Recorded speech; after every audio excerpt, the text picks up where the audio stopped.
In response to last month's video titled Evidence and Change Part 2, one believer wrote the following. Inference to the best explanation. The scientific principle. God is inference to the best explanation, and that would be the God of the Bible, not a purposeless deist God or some lesser supposed God. Universe from nothing. Life from non-living chemicals with no naturalistic explanation. Life at all with no actual purpose. Universe of incalculable complexity, just some happy accident, etc. Naturalism by definition. Would not be inference to the best explanation. In all fairness, that was one comment in a much longer thread, but if you'd like to give that person the benefit of the doubt, please read the entire back and forth. So let me start with the second part first. A universe from nothing. What was the cause of our universe? Life from non-living chemicals. How did life begin? These are merely questions for which we currently don't have the answers, but if we did, and if those answers gave us an entirely natural explanation, I don't believe for 1 second that such an explanation would cause this person to change his mind. For a very long time, people have been asking, if there is no God, how do you explain X? The X being some phenomena we didn't or don't yet understand. Then, science came along and began explaining various phenomena in completely naturalistic terms. In other words, no God or magic required. And as science marched down that path, theists kept up by simply pushing back the fences, as it were. Okay, so you can explain that, but how do you explain this?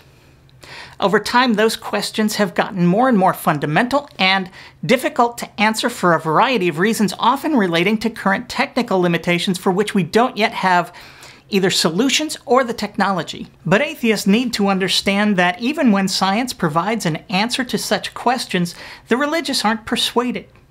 When we discovered that man was not a recent creation as stated in Genesis, but rather the product of billions of years of biological evolution, theists were not deterred.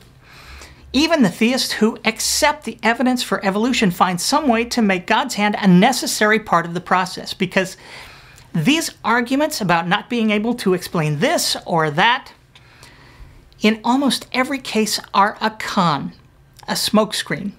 In truth, theists ultimately have to believe that absolutely nothing could exist without God. That's the bottom line. That's the theological implication. And for the religious, it's simply a brute fact requiring no evidence.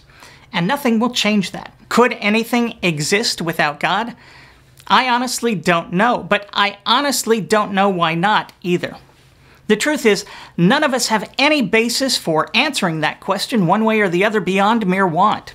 And for those who've closed that door in God's favor, no scientific or naturalistic explanation will crack that door open again. Which makes these questions by theists about various phenomena disingenuous at best. Whatever the case, any argument for God's existence which is dependent on us not being able to explain this or that phenomena is nothing more than an argument from ignorance, which any thinking person who cares about the truth knows to be unwarranted and fallacious. Ironically, living in an age of science makes these arguments from ignorance even more plentiful. As we learn about our world and gain knowledge, that very acquisition often reveals additional layers of ignorance of which we were previously unaware. In other words, learning new things often reveals that we're even more ignorant than we think we are, especially some people. And acquiring additional knowledge will simply reveal the depth and breadth thereof. Now, to me, that ignorance and our lack of understanding suggests a course of wait and see on the big questions of how and why. And that's really all atheism is. One doesn't have to know how everything works to reject a claim that it was all the result of some magical being. But if you're going to believe in God because you don't know X or Y, and you fail to recognize the argument from ignorance as a logical fallacy, your cup will forever runneth over in an age of discovery. As for the inference to the best explanation part of the comment, it's important to understand that claiming God did it explains absolutely nothing. The argument here, because magic, has absolutely no explanatory power whatsoever. An hypothetical being whose existence is neither known nor can be demonstrated cannot serve as an explanation for the universe or life or anything really. No more than sock demons can serve as the explanation for my missing Adidas. Although I am prepared to consider Bigfoot as an explanation for the missing Rupert Everett. What the hell happened to that guy? I liked him. God is not, nor can he be, an explanation. God is nothing but a white flag raised high in the air, an intellectual surrender. I have no idea, therefore it must be magic is exactly the kind of thinking that led to humanity's darkest hour. But if God is supposed to be the best scientific explanation for the universe and life, then where are the predictions? And where is the falsifiability?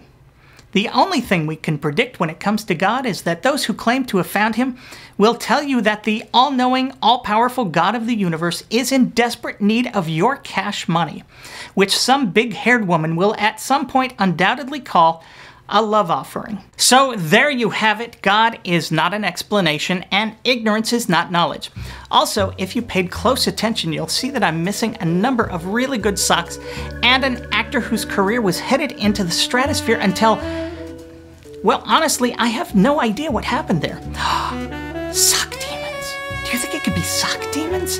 Oh, I'll bet that was it. That would explain everything. I'm gonna look into that. Until next time, I'm not the guy you think I am. Thanks for watching.